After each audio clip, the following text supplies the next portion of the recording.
Okay, here's a little secret that you may not know, although some of you may. From 1994 to 1996, I performed around the world on many stages as a rapper. I'm going to share with you how I went from being laughed at on stage to winning over audiences. And it was not because of my rapping skills, it was by using the power of my mind. So stick around.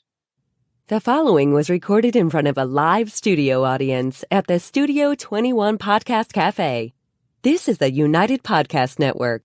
Welcome to Rat Race Reboot. I'm your host, Laura Noel. And as a certified coach and former 27-year military leader, each week I provide bite-sized mindset pivots that will help you reset your mind, reawaken your spirit, and regain your control.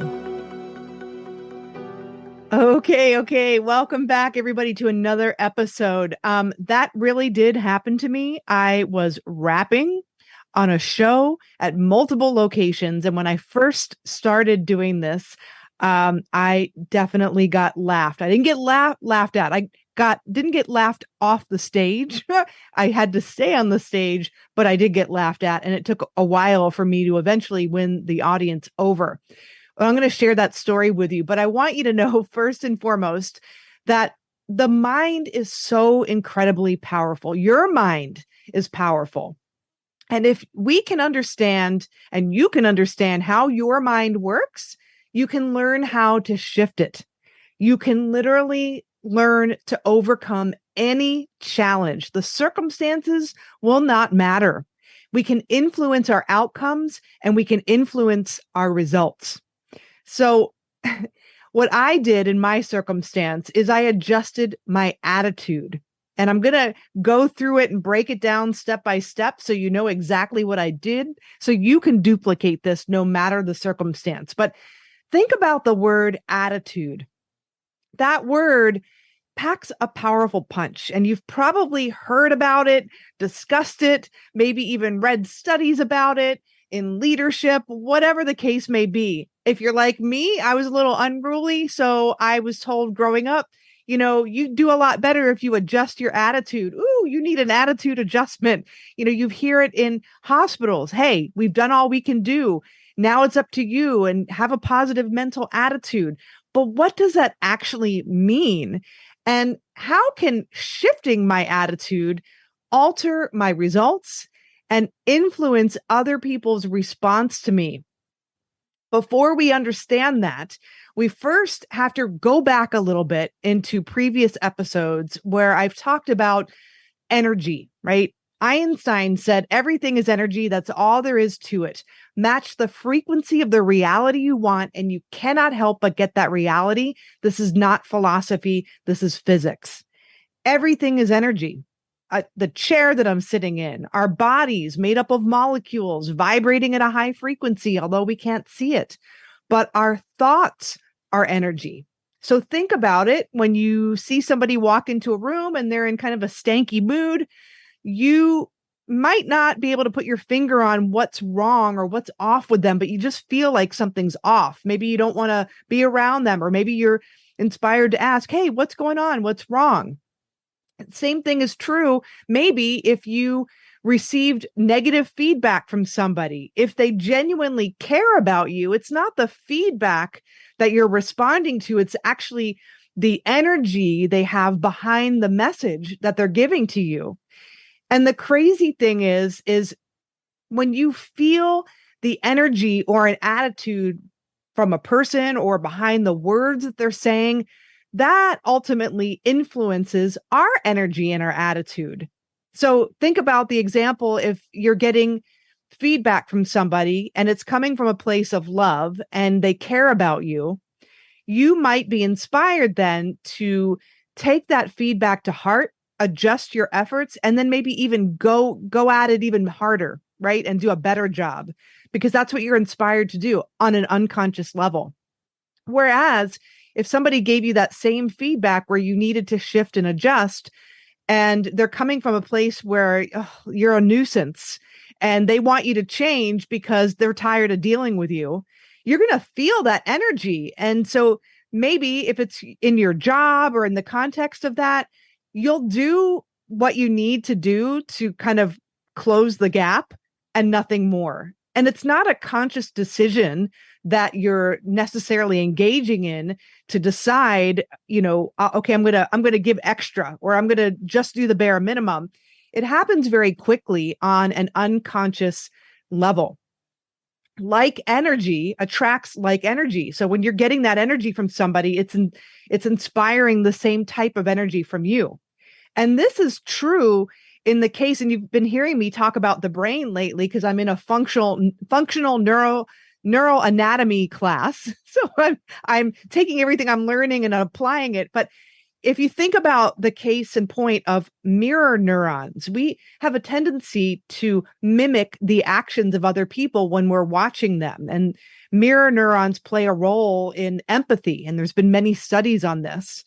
But we tend to pick up on that energy and the actions of other people, and we unconsciously give back that same energy. So literally, we can shift a room, we can shift an experience, we can shift an outcome by placing emphasis on shifting our attitude first and foremost. And in many cases, we can create a shift in our results by only focusing on our attitude, not changing anything else. And that's what I experienced in my couple of years when I was doing the rap thing.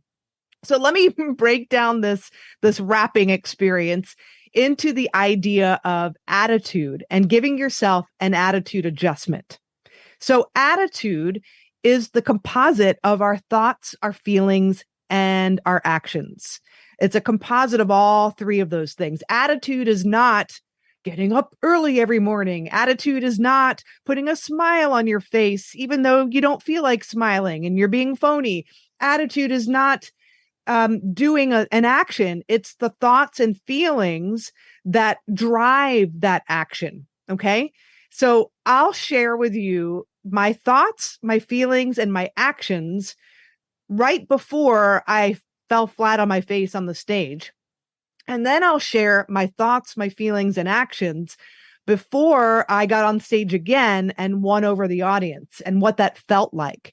And then I'm going to walk you through how you can give yourself an attitude adjustment no matter what circumstance you're facing. And so this is a repeatable process that you can use in your life, and it's certainly served me very well. So when I was in the Air Force Band, I was new to a band in Warner Robins, Georgia, and I had just come off of a tour where it was a world tour, Tops in Blue. We traveled for 10 months all over the world, and I was a vocalist. And so that's what I do. I was singing, we had choreography, the whole 9 yards, a band, and it was this incredible staging. And it was a big tractor trailer actually full of equipment. And I remember auditioning for the Air Force Band, a regional band in Georgia. And I got sent to that band. Finally, I was in a rock band. It was a smaller ensemble and we had much less equipment. So I thought that's what normally happens. And when I got there, they're like, welcome. Oh my gosh, you have all this experience at Tops in Blue with all the equipment and the lights and the fog machines and all that stuff. We have the same thing here. And I was like, oh my gosh, because when I was in Tops in Blue, I was singing and dancing and I was the load crew. Like we didn't have a separate loading crew. We did all the work and we set up the stage and everything. And so what we put together in the Air Force Band was this DARE program. So this was the War Against Drugs, and this was in the early 90s. And so we would travel to inner city schools, and this oftentimes was the first time these children got to see a live concert. It was like 5th through 7th grade-ish, 3rd through 7th grade. We would go to the schools or a big stadium, and they would bus children in from different schools. And then they would watch this like hour and a half concert. It was a rock concert. It was huge. And I was like, all right, I can wrap my head around this. And they're like, here's a cassette tape. I'm aging myself. Here's your songs.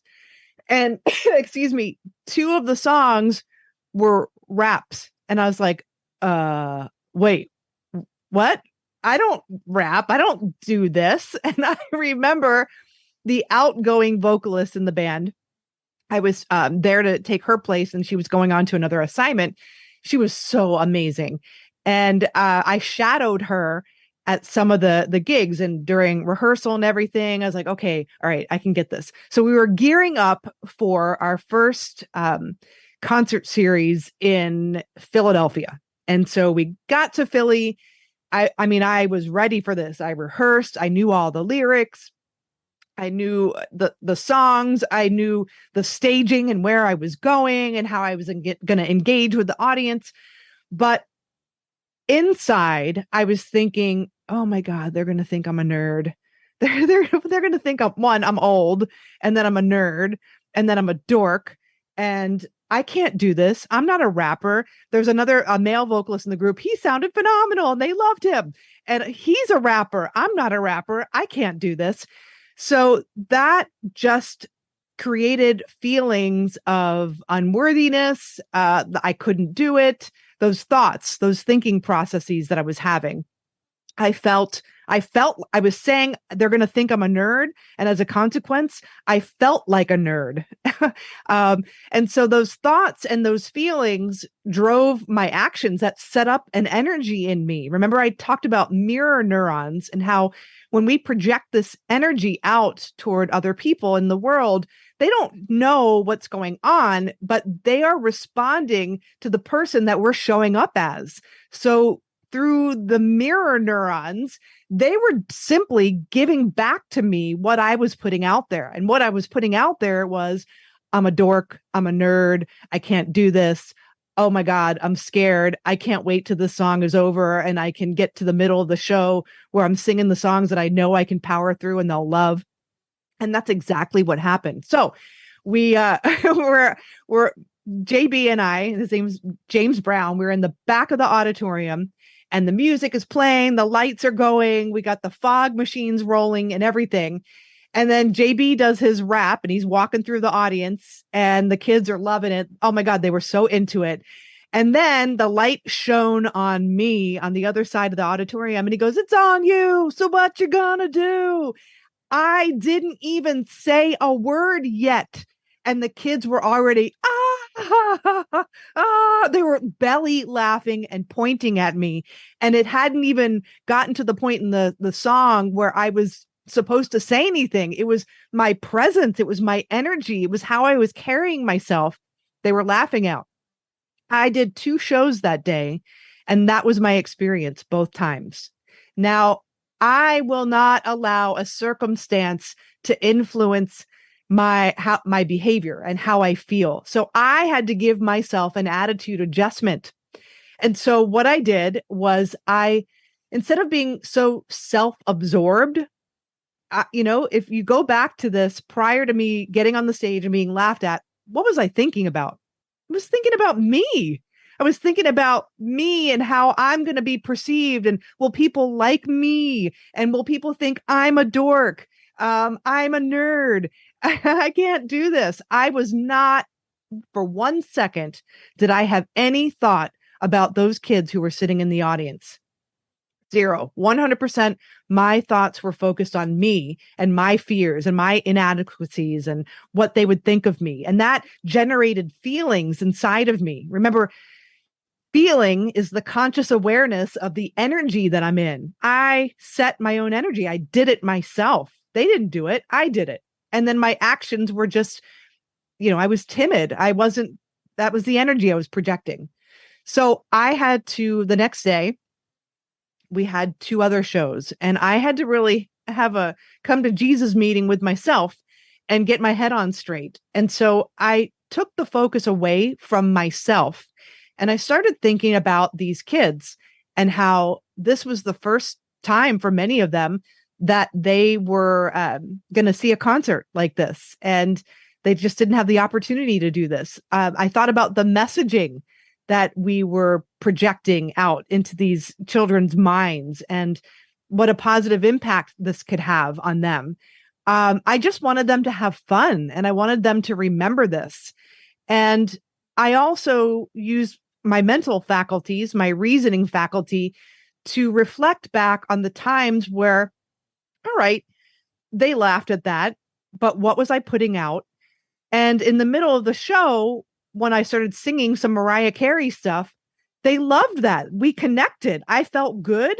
I felt confident, and we all connected. And by the end of the show, when we would split the audience up, and JB would have half of them and I would have half, and we'd have like a kind of shouting, like a little shouting match at the end to see who was loudest. They loved it, and I felt connected and they appreciated it, but I had to wait until mid show to win them over. But this way, I was thinking about them. I was thinking about their experience. And I thought about, okay, I'm winning them over here. So clearly I can do this. Clearly they're connecting with something within me. And, I can do anything I put my mind to. I started thinking thoughts that were of service about them.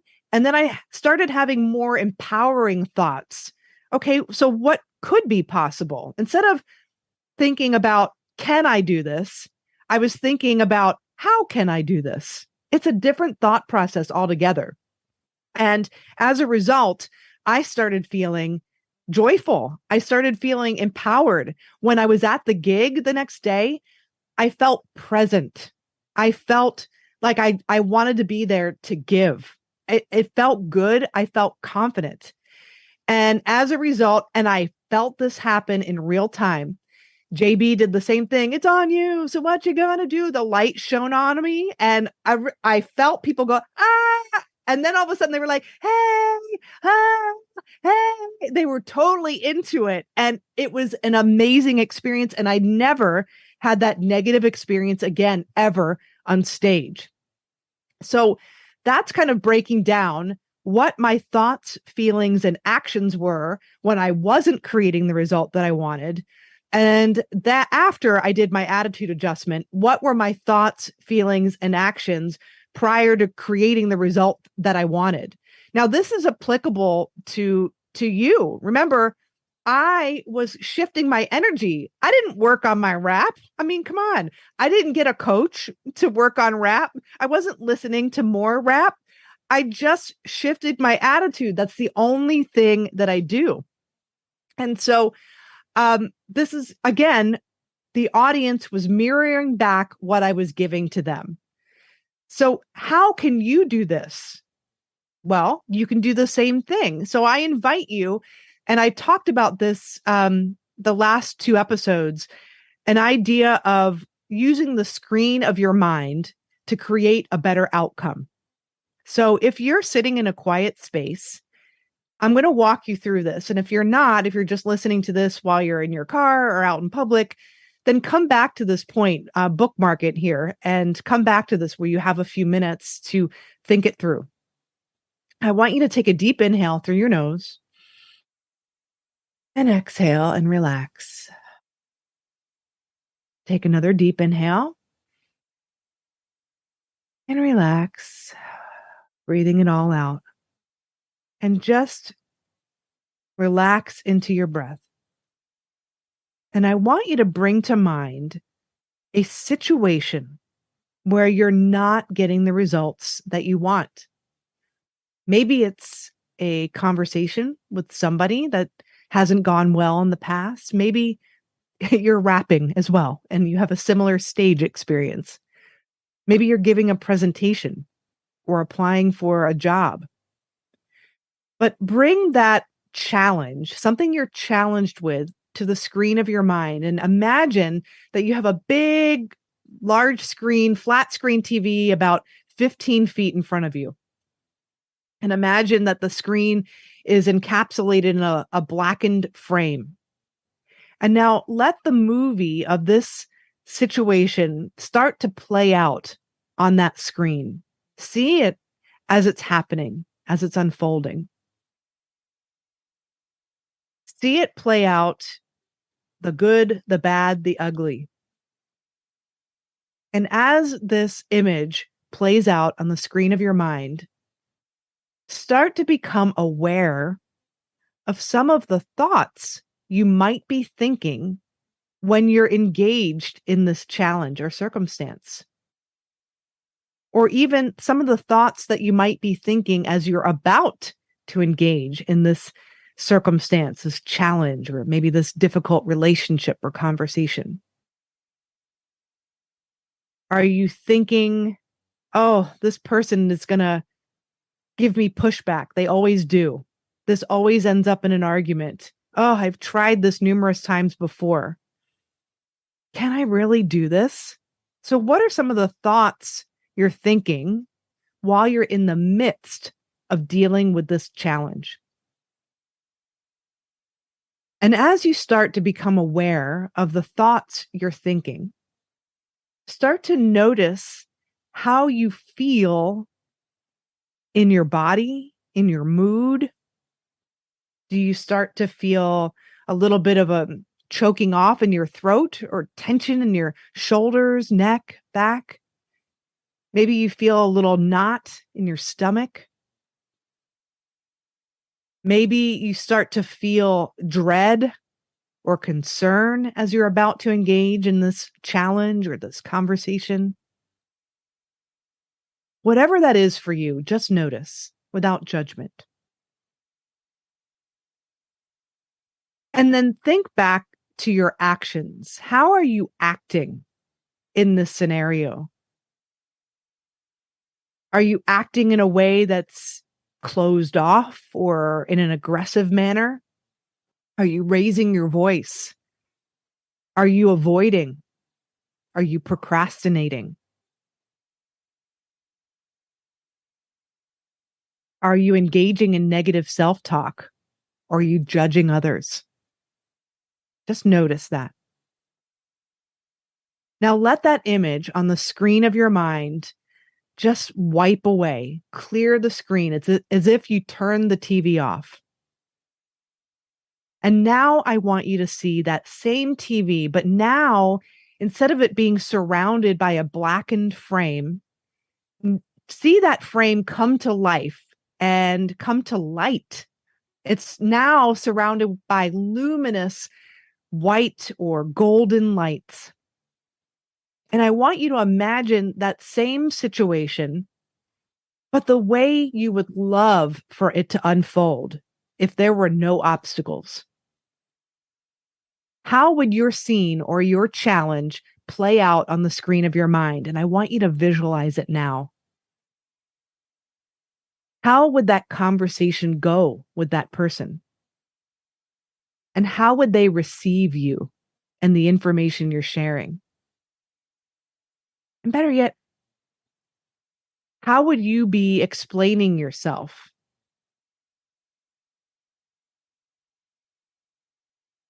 What are some of the more empowering thoughts in this new version of how this is unfolding for you? What are more empowering thoughts that you could have if it was really unfolding for you in this way? Would you have that light bulb switch to, can I do this? To, how can I do this? And as you start having some more empowering thoughts, notice how this feels in your body, in your mood. Are you starting to feel more optimistic? Are you starting to believe that you can? Are you feeling more energized or solution oriented?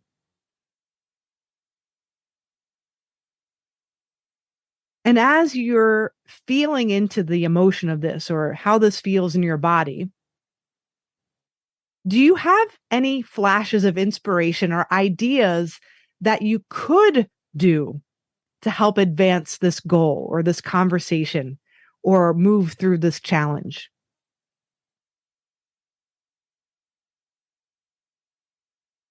If you do, make a mental note of those ideas or write them down and then take action. This is what I call taking inspired action.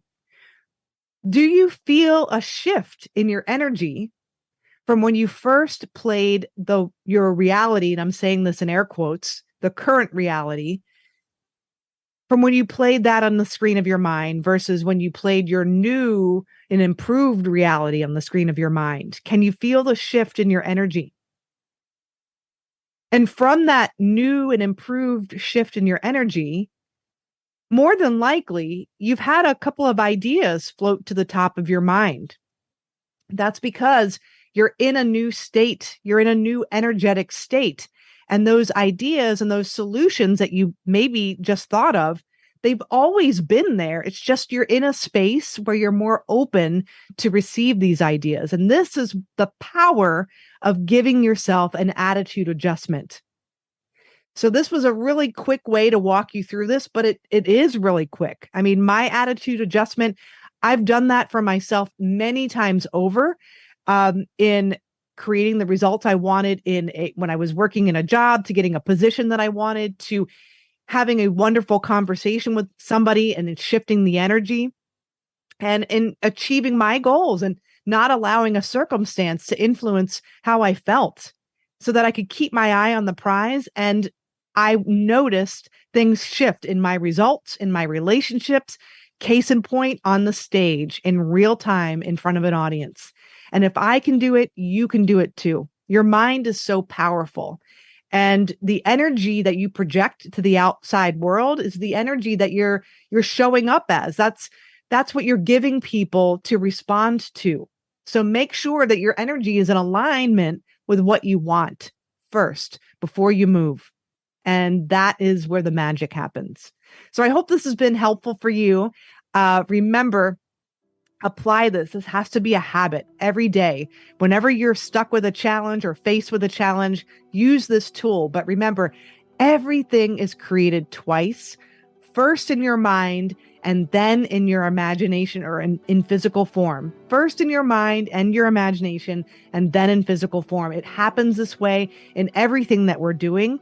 And we can be a deliberate creator in the results that we want. So remember that always. And I look forward to seeing you next week on our next episode of Rat Race Reboot. Have a wonderful rest of your week, and we'll see you next time.